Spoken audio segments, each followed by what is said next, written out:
शेतात एक बरोबर काय लागेल मला त्याचा तुला कसाना त्रास आहे, तुला येळा त्रास होतो, मग तू काही ते काही तुला त्रास कसं काय होतो? प्रेमाने दिलं ते माणसाने घेतलं म्हणजे पहिले सत्यपद पाळून टाकले, त्याला परिणाम आहे भयाने.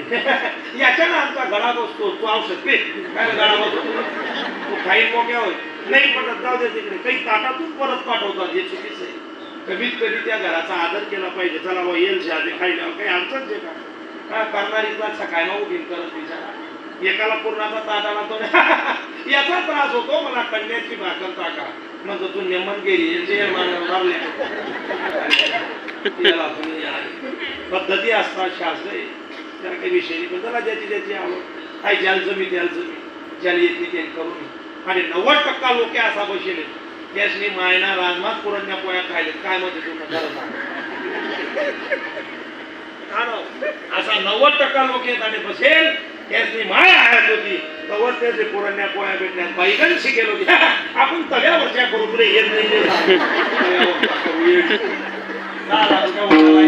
तुला बरं आहे टाकायची नाही तर तसंच चालतं काही नाही काही तव्यावरच्या काय त्याला शिजावते तवावर याला बघायचं. सगळा बाईच्या जातीनं तिची संस्कृती जपली पाहिजे, तिचा डोक्याचा पदर तिनं टिकवता आला पाहिजे, तिच्या हातात इतकी जादू पाहिजे.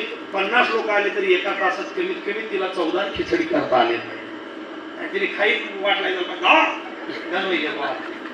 अशी पद्धत असते ज्याला येतं त्याला. तशी त्या रावणनी गेली तो म्हणे मी दगड काढीचा काढतो, लोके म्हणे बोया नांदे लागू नका आधी नेमन यायची. त्याने दगड उचलला, पाण्यात गेला, डोळे बंद केले, दगड टाकला.